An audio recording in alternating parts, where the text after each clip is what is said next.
So I was checking the How Did This Not Get Made email when I noticed I'd gotten an email from Bob Blackburn about the film we recently covered for our Halloween bonus episode, I Woke Up Early the Day I Died. If you haven't heard the episode, what you need to know is that the filmmaker Ed Wood, most known as the Angora sweater-wearing director of Plan 9 from Outer Space, and the Johnny Depp portrayal in his biopic, Ed Wood, directed by Tim Burton. So he had written a script for a silent film titled I Woke Up Early the Day I Died. Unfortunately, he passed away before he got a chance to make this film.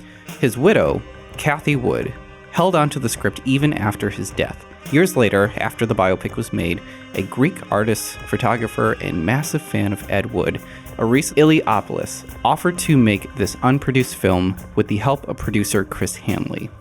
Kathy agreed to have the film made, and she even had a cameo in the movie. This film predominantly starred Billy Zane as a crazed protagonist trying to get his money that he stole back from a cult. The film was completed and went through the festival circuit upon its premiere. Unfortunately, the distribution company, Cinquenon Pictures, who was in charge of releasing the film, hit financial problems in the late 90s. They went out of business and was unable to show this amazing film to the world. Back to this email from Bob Blackburn. The name sounded familiar to me because when I was doing my research for the show, his name popped up in a Dead to Rights article all about the Lost Ed Wood movie. He contacted us about our episode after discovering the show, and today, I actually get to virtually sit down and talk to him.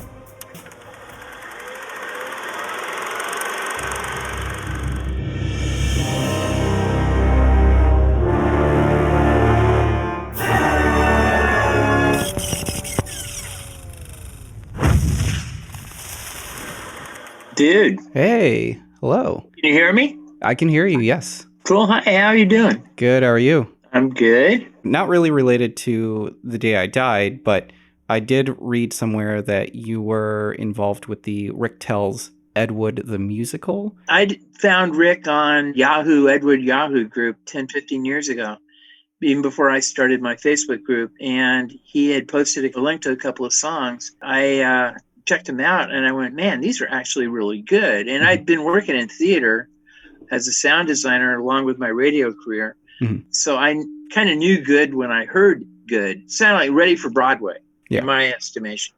So I contacted him and we've since become good friends. The script's gone through some different iterations. We actually put some money into it and got him and the script writer at that time out here to do a couple of workshops and readings and things like that with some theater people that I knew who wanted to produce it. They saw a few problems with the script. They loved the music, but the script had, the book had some problems with it. Most recently, he's done a film treatment, a screenplay for it. He sees it as a musical being filmed because he can kind of expand it. You know, with a stage, you're kind of stuck with what you can do on stage and the props and the projections and all that kind of stuff, but you could do a really cool live musical, but you can also do a lot with a musical chitty chitty bang bang. What can I say? Angora, I love you.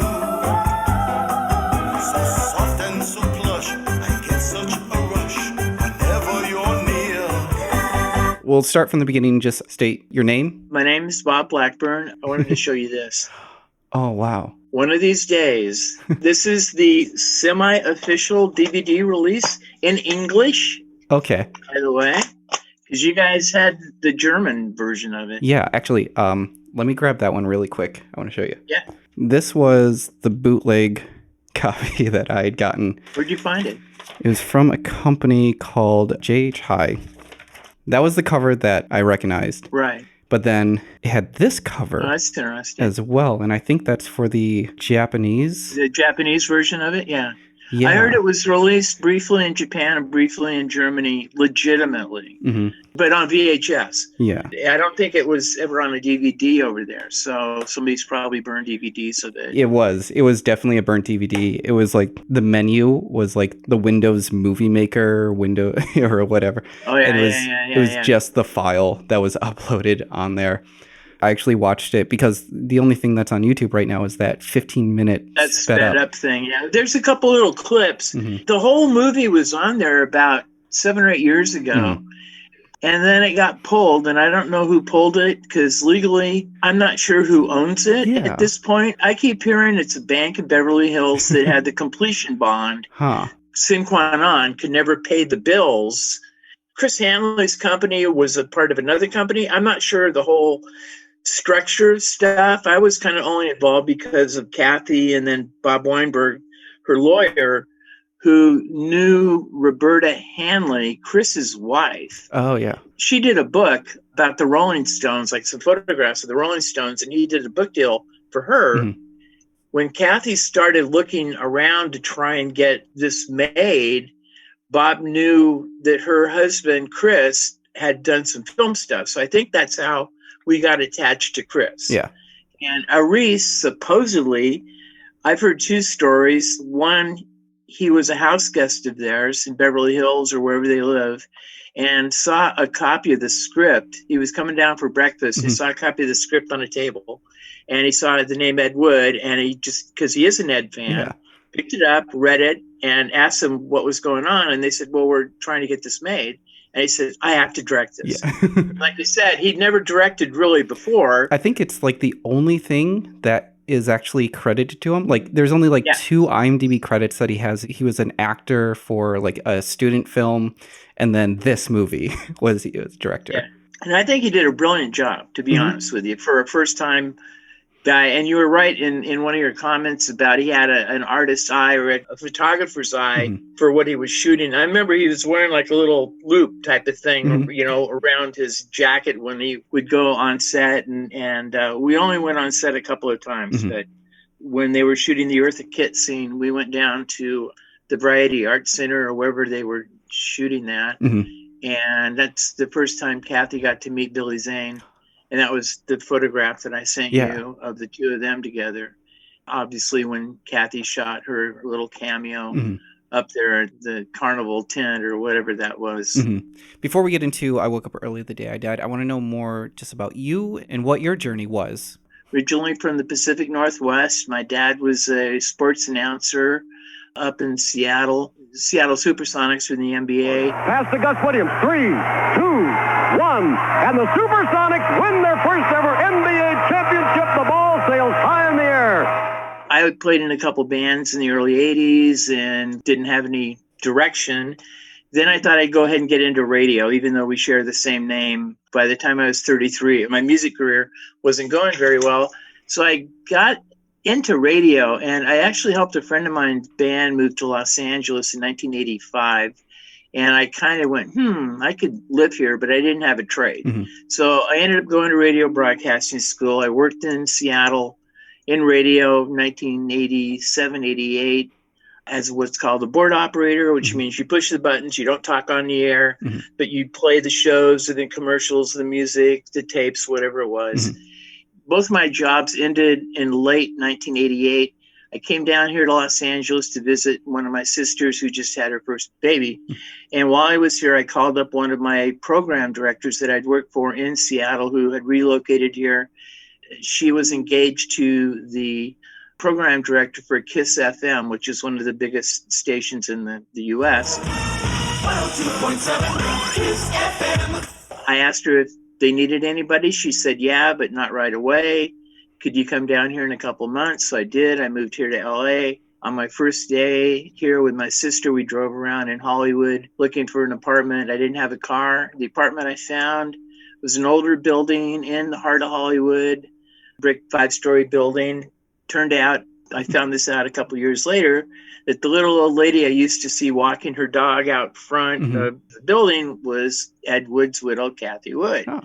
In early 1992, Eric Caden of Hollywood Book and Posters and Johnny Legend started doing this at the Hawaiian Theater down on the east end of Hollywood Boulevard. There were public things. They were kind of like a repertoire kind of thing. They would do Herschel Gordon films and stuff, or 42nd Street kind of films, and because that's what Eric was into, and that's what Johnny was into. Eric had a really well-known store called Hollywood Book and Poster that was here in Los Angeles, in Hollywood, for 25, 30 years before he passed away a few years ago. In 92, they were doing these, And I started going down there just because it was in walking distance, and it was like $5 for like 3 or 4 movies. Oh, wow. You know, like Motorcycle Chicks from Hell weekend, or Ozark farming bucktooth people with pitchforks eating people, you know. And they had what they called the Ed Wood-a-thon over this one weekend, and they were going to be screening all these Ed Wood films, as well as having people that had known and worked with Ed come in and do a little talkback session in between some of the movies over a couple of days. Also, Rudolph Gray's Nightmare of Ecstasy had just come out, and he flew out here to do book signings and do some events, and that weekend was part of that whole thing. So this was my real first exposure to Ed. My mind's in a muddle, like in a thick fog. I was aware of who he was. I hadn't even seen Plan 9, so I just dove in head first. Now, while I was watching these movies, they had a lot of extra stuff, like Kenny Duncan's Remington commercials. The Remington is so gentle that it can shave the short, close fuzz off a peach without harming its tender skin. And some home movies, and I mean, really obscure Ed stuff, as I found out later. They also were screening like the Plan 9 Companion, a couple of documentaries about Ed. And one of the things they screened was called The Incredibly Strange Film Show. Now and for movie maker extraordinaire Ed Wood Jr. gets the Jonathan Ross treatment. Hosted by Jonathan Ross on the BBC. They did an episode on Ed, and Jonathan Ross came to Hollywood, and it was like on the trail of, you know, and he interviewed some of the people involved with Ed, including Paul Marco, Kelton the Cop, and a couple other people. And one of the people he interviewed was Kathy Wood. To my knowledge, and I was with him for practically most of the movies, he ended up with nothing. She's shown on screen, and it says Kathy Wood, Ed Wood's widow. I looked at this lady, and she looked vaguely familiar. And I didn't put 2 and 2 together, but I thought, man, she looks like the lady in my building. And I told a friend of mine that I was sitting next to that. And so when I went home that evening, I checked the mailbox, and it said K. Wood. And I went, oh, crap, that's her. That's her. We were just like passing neighbors, like, hi, how you doing? Neighbor friendlies, how's the weather? Blah, blah, blah. A couple of times she would be walking down to Hollywood Boulevard, about 2 or 3 blocks from where I live and where I actually live right now. I live right behind 6383 Yucca, which was the apartment where Ed and Kathy lived during most of the 70s and were evicted in 1978. Then he died a few days later. She'd moved back to the neighborhood into this building because she still had a few friends in the area. So I had talked to her a few times, and one time we were chatting as we walked down the street, and she mentioned that her husband had been a movie director. No name or anything like that. We were talking about smoking. She used to smoke, Ed used to smoke. Because the building we were living in at that time in 1989 in Hollywood, this was kind of a gang-infested territory. Every Friday, Saturday night, you'd hear gunshots. Jeez. You know, it's controlled by the 18th Street Gang. We had transvestite hookers in our building and drug dealers and things like that. So I knew that if her husband was a film director, he must not have been very good for her to be living in the building that we were sharing. But anyway, so I bumped into her in the hallway not too long after that and told her about this film screening. She wasn't there. There are other people were there. Vampiro was there. Paul Marco was there. Conrad Brooks was there. Stephen Apostoloff was there. Valda Hansen was there. Cinematographer who is still alive was there. Forrest Ackerman was there. Oh, wow. So you had all these Ed Wood people, and they're all talking about Eddie and all this kind of stuff. And she was pissed off that she wasn't invited. Turned out she had burned a lot of bridges. Also, they had tried to get in touch with her, but if you didn't know the phone code, like ring twice, hang up, call back, she wouldn't pick up the phone. You had to know that, and nobody did. So anyway, but I ran into my friend from this band that I was sitting next to her boyfriend at the Whiskey A Go-Go a few months later. And he came up to me and he said, by the way, was that lady Mrs. Wood? And I said, yeah. And he said, well, I heard that Tim Burton's making a movie about her husband. And I went, oh, okay. I had a feeling she probably didn't know anything about it. So I went down and knocked on her door the next day and asked her. And she said no. And I told her it was Tim Burton. And she went, Pee-wee's Big Adventure? And I went, yeah, that guy. And he'd just come off making Batman or Batman 2. And she didn't know about it. And I asked her if she'd like me to find out if that was true and what was going on. And And I got in touch with the Warner Brothers people, and they got me in touch with his office. I spoke with an assistant who said, we've been trying to reach Mrs. Wood. We need her to sign some papers because she's a character in the film. You're not going to believe the first picture I ever saw. It was your friend's Dracula. Oh, that's incredible. That's the first picture I ever saw. That is incredible. The other people were all public figures. All these people had appeared in public so they could use their images and likenesses without having to pay royalties or fees or whatever. But with Kathy, she was a private person. So they needed to get her permission for her to be portrayed in the film, and they wanted to give her a little bit of money. I helped her get an entertainment lawyer, Bob Weinberg, who dealt with the Disney people and became her personal lawyer to deal with all the other issues. But he did help her because when she got the money, she had been on welfare, Section 8, and all these, Social Security programs to help her because she didn't have a whole lot of money. She just had just enough to eat by. And then all of a sudden, Disney was going to give her an amount of money, which I, to this day, don't know exactly how much. My guess was close to $100,000. Oh, wow. The only reason I quote that amount is because when she passed away, Bob and I became her two heirs. And we were left a little bit of money that was left over from her estate. If you kind of put it in half, it was kind of close to that amount. A little less because expenses and hospitalization, funeral, and all this kind of stuff. But anyway, after I got to know her a little bit, I would come visit. I don't have any family in L.A.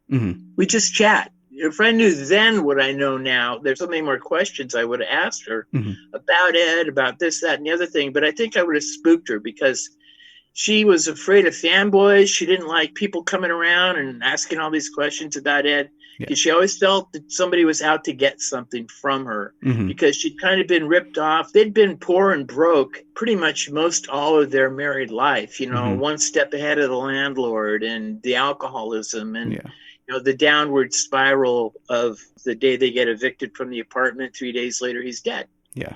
And I was never that way. I just felt this little old lady needed to be helped a little bit if I could. I'd take her to the grocery store and we just kind of became friends. And she would tell me stories occasionally and, I didn't really pry. But at some point, she trusted me enough. This is probably about maybe 6-7 months into our friendship that she asked me to go to her hallway closet and get this suitcase out of the shelf up above. So I did. I brought it down, this old kind of battered leather suitcase, and she opened it up and rifled through some stuff. As I found out later, that was the suitcase that they took with them when they left the apartment. Oh, wow. They only had the clothes on their back and this one little suitcase that had a few papers in it. And among the papers was the manuscript for Hollywood Rat Race and the script for I Woke Up Early the Day I Died. Wow. She allowed me to take each one of them separately, of course, back to my apartment to read them. I kind of went, oh, this is a gold mine, for Ed Wood fans. It's like an unpublished manuscript, as close to an autobiography as Ed ever wrote, and then an unmade film. Of course, I found out later on, Chris Apostoloff, that Ed actually had sold the script to his dad. Oh. So I've seen the signed contract at Chris's house over in Las Vegas, along with some other films that never got made, like The Basketballers, these kind of TNA films that Apostoloff was well known for making. As you've seen, I Woke Up Early is not a TNA film at all. Apostoloff Sr., he gave that $200 or $300 for a script and, here, go buy a bottle of booze and pay some bills or whatever. But Kathy assumed that she owned it because it was in the suitcase. And then that's when Bob started this whole process of trying to get this thing made. And I was there the day that Reese came over to meet Kathy for the very first time, which was the Polaroid photo I sent to you of him with his arms around her. And he's like the octopus strikes, He won her over. She said, sure, okay, we'll let you do it. And there you go. You mentioned that you were around like a few days of the production. Just a little bit. Yeah. Reese invited us down there when they were taping the Eartha Kitt thing. I'm just disappointed that we didn't, because Kathy would get tired out a little bit easily. By this point, she was in her mid to late 70s. After an hour or so of being on her feet or just, being out, she'd kind of want to get home. So we stuck around a little bit and saw them shooting some of the scenes. talking to Billy and talking to Aris, seeing the set and the production behind the scenes, all that kind of stuff. Mm-hmm. Of course, she had her cameo scene set up for the nighttime shoot Mm-hmm. out at the Nate Holden State Park out near Crenshaw. You could see the jets flying in from LAX over the hilltop that we were on where they set up the carnival tents and everything. And we got out there and Aris was there and got her to the production trailer, makeup and stuff, got her the dress that she wore, and they gave her this really bad wig. She hated the wig, and she was never one to hold back her feelings. She was Irish. Yeah. That's why Ed always called her O'Hara. Ah. Yeah, I guess that was his nickname for her, was just her maiden name, O'Hara.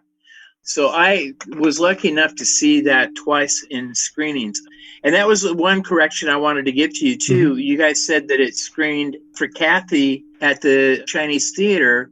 Actually, no. The original cast and crew screening that was for Kathy, more or less, was at the Paramount Film Lot. Okay. And this is where I got a chance to introduce Kathy to Tippi Hedren. I don't have a picture. That's my one big regret in life.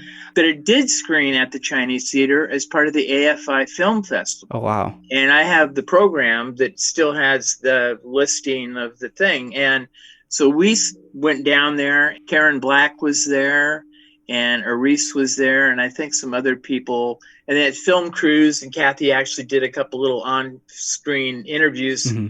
As far as regards Ed and his films, so many people take so much different things away from his work, the man, and everything. And, unfortunately, the 1994 Ed Wood film kind of created this template for what most people think Ed was like, this hyperactive whatever. Well, he may have been that a little bit in the early days, but he was a functioning alcoholic during most of his career. Mm-hmm.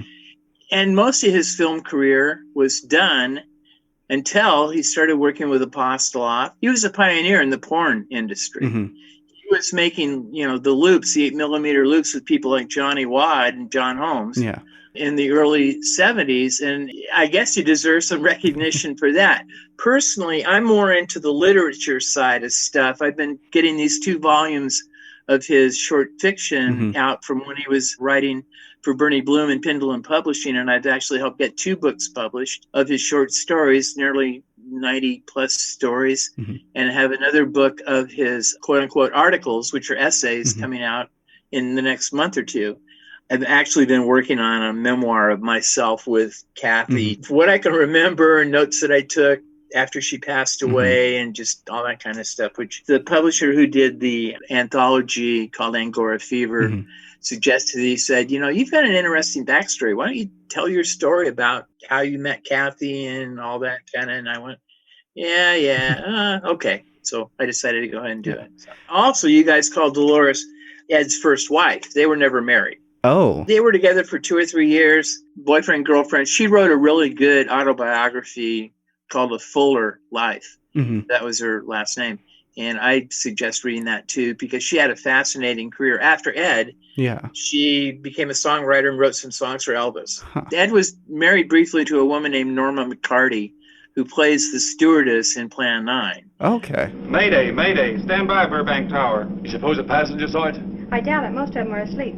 But it was quite a jolt, Jeff. I'll check. Good. We'll get it ready for landing. And keep it quiet until we get instructions. Right. She kicked that out because when she found out he was transvestite, she had a young son who was 7 or 8 from a previous marriage. She didn't know if Ed was gay, a child molester, or whatever. So anyway, she kicked Ed out. Ed told Kathy after they met and got together that marriage had been annulled. We don't know that. Norma came back years later for a probate thing with Wade Williams, paying her legal fees to try and steal the estate from Kathy. Dolores and Ed were never actually married. And Kathy did have a sweater at one point that Rudolph Gray ended up with. He also ended up with some of Ed's personal paperbacks, and the lawyer had to get them returned. And then he and I split those books between us when Kathy passed away. Oh, wow. Here's 2 of them. Oh, my God. Yeah. They're inscribed from the personal library of Edward D. Wood Jr. That's amazing.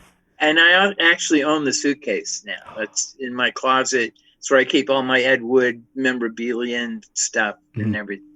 Plus, I have this wallet. No money in it, of course. for me, my quest is to try and find all of this lost stuff. A lot of people ask me, what about the books, the novels? Are they going to be coming back out? It's a legal mess. The legal complications are so crazy. Mm-hmm. We don't know who owns anything. Did Ed write on spec and then sell it to a publisher? Mm-hmm. Was he a writer for hire? Who owns the actual stories? We don't know. Mm-hmm. I mean, I'm probably breaking the law by putting out these short fictions, but the publishers were owned by the mob. So I don't think they're going to come after me, for a couple $100 in royalties, unless they're really, really desperate. There's a book, and I think it's The Misunderstood Adventures of Ed Wood. Some film writers wrote about all Ed's films, and they actually said that I Woke Up Early is the best Ed Wood film made. Huh. Andrew Rausch, one of the members of my group, there's an interview with Aris in the book. Do you know where Aris is now? He's in New York. He's in New York. Do you know what he's doing? He's still doing his artwork. He does sculpture, photography, visual arts. I have no idea how he gets his money and what he does. The last time I physically saw him was about 3 or 4 years ago. He comes out to LA every so often. He has a place he stays at in Palm Springs and has a bunch of friends out there. But we had lunch over near the Formosa Cafe. And this is when he told me he has a 35 millimeter print of the film. Oh, man. Yeah. I would love to get it shown at the New Art, Quentin Tarantino's theater. But the problem is you'd have to do it on the down low, as the kids say. And I always thought it should have been screened at the Egyptian along with, the Tim Burton film, or out at the cemetery when they do their screenings out at the cemetery. I always thought this would make a great midnight movie, just like Rocky Horror, and get the kids to shout the lines along. Of course, there are no lines to shout, but, something to that effect. It definitely has that feel to it of Rocky Horror, or even like midnight screenings of The Room. Plan 9 is definitely one of those films where Ed Wood just has this ability creating these films that they were memorable, and they were just it sticks with you. And I think that's what drew me and attracted me to this film. The way I found it was just a simple Google search. I was looking up horror films that didn't get made. There was an Ed Wood film that actually fully got made from the beginning all the way to the end, and it fizzled away. And I was like, that is a much more interesting story. Yeah, you're right. Yeah. Absolutely. I'm always for these films, like with The Room, like with Rocky Horror Picture. It's like that experience in the theater with that. We see this with Plan 9. I guess if you're watching Plan 9 from outer space, or if you're watching an Ed Wood film, what is something that audiences should really take away from it, or try and look for and notice? And what's a way that we can, I guess, honor him when we watch these films? I just wish people could actually see I Woke Up Early on a big screen. The soundtrack is amazing when you hear it loud. It's powerful. It's a lot of rock and roll. I used to do things and I'd say things, and Jesus, I was evil. To me, that was half the fun, because I'm more into music than I am into film, to be honest with you. I've seen some of his films on the big screen with audiences, and some people laugh at them. It's a joke. Ed Wood is a joke. I don't think he is or was a joke. They made him a star, but maybe kind of in the wrong way. But Kathy always said that he would have loved the attention. He would absolutely have loved that. But she also didn't get it. On a similar level with The Room and Tommy Wiseau, when he first came out with The Room, and the fandom that arose from it. In Vox, they put out a video all about The Room and talking about bad movies, but why do we love them? Right. And he brought up this really interesting question of if it is a bad movie, I should not want to watch it. And yet I watch The Room at least 35 times a year. So why is it that something that brings me so much joy is considered terrible? Why do you pause at a car crash when you're driving down the freeway and Yeah. all the looky-loos, right? It's like, what draws you to that? It's a similar kind of a thing. It's like, I love car crashes. Yeah. I'm not going to deny it. Yeah, you know, oh God, there's blood on the floor. Oh my God, this is the worst movie ever made. I think what draws us to Ed, and I think we saw it in the biopic as well, is that he was someone that pushed forward no matter what. He had this tenacity about him where he's like, I'm going to be a filmmaker no matter what the cost, no matter what it takes. this is what I'm going to do. Right. And it reflected in his movies. It was like a piece of seeing who he really was. Like even in a movie like Glenn or Glenda, like one of the more autobiographical movies about him, and yet no one knew that this is who he really was. And yet he put it out for everyone to see in the most vulnerable time, and especially in a time where dressing in women's clothing was not something that was widely accepted. It's still illegal at that point, wow. too, in the early 50s here in California. Yeah. It was legal in the 60s. And he writes about that a little bit in some of these short stories and articles that I've collected. During the 60s and early 70s, you could actually not be arrested. But he was way out in the 50s and would be Shirley, go down to the bar or go to a meeting, add Shirley and stuff like that. But I think part of that was he was drunk. You know, so you get to a certain point where you just don't care, and it's Hollywood. I mean, this is a town known for, you know, somebody having a pet panther and walking it down the boulevard, right? We celebrate the weirdos here. Exactly. And weirdos celebrate each other. So it mystifies me, but I'm so glad that I kind of became a part of this whole world, because it's made my life more interesting. Never in a million years would have thought that I'd be one of the heirs to Ed Wood's estate, whatever that means. I tell people half and nothing is nothing. Planned 4.5 from outer space, that would be me. You know, that's what makes it really frustrating for me, is because there's so much of his work that I think deserves to be put out there, and you see people putting it out, but illegally. I don't think they know that there's an estate of Ed Wood. You know, most people just assume there's not, and so we rarely, if ever, even get alerted to the fact that somebody has done a reprint of Black Lace Drag in Spain, or people are doing bootleg books. I bought a copy of Sideshow Siren on Amazon for $30+ just to see if I could track down who the publisher was. It was like a print-on-demand book. I can't stop it because I can't claim that I own the copyright to that book. I can just put my review up and say, by the way, this is a bootleg pirated book, and the estate of Ed Wood does not condone this, nor do we make any money off of it. I mean, I'm one of the people that benefited from a bootleg for sure, but like, it was the only way I could get it. Yeah, I know. I totally get that, and I totally understand that. There is a demand for his stuff to be out there, and I'm trying to do what little bit I can with these short stories and these other things.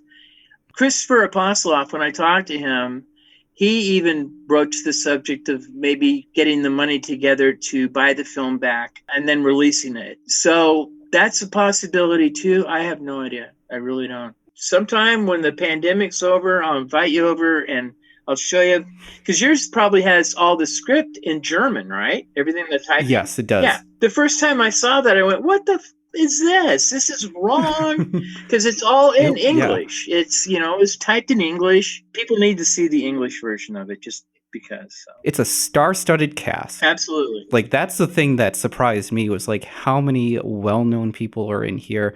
This is Billy Zane around the time that he was doing Titanic. No, I know. It was the first movie that he did after Titanic. I'm glad I got that timeline right, because I was trying to figure out like when in his career he was doing it, because he looks pretty much the same age as he was in Titanic. And this is... And he's wearing a wig. If you saw the photos, kind of has a shaved head. Now, obviously, that's a bad wig that he wears in the film. A good bad wig, but... And if this movie gets released, like, I think people will look at it and be like, this is probably peak Billy Zane. Anybody home? Come on out, everybody. It's time to play. Hello.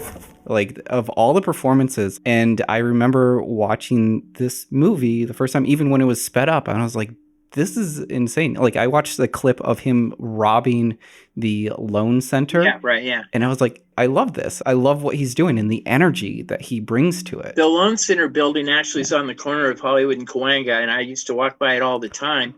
And across the street was the small theater called Theater, where in the Ed Wood film, they shot Casual Company. They showed the exterior shot of Casual Company. Now, just watching the clip the other night, when the thief enters the bank loan building, there's a car parked on the street. Beyond that is the theater building, which is no longer there. It became a Greyhound bus depot, and now it's just a parking lot.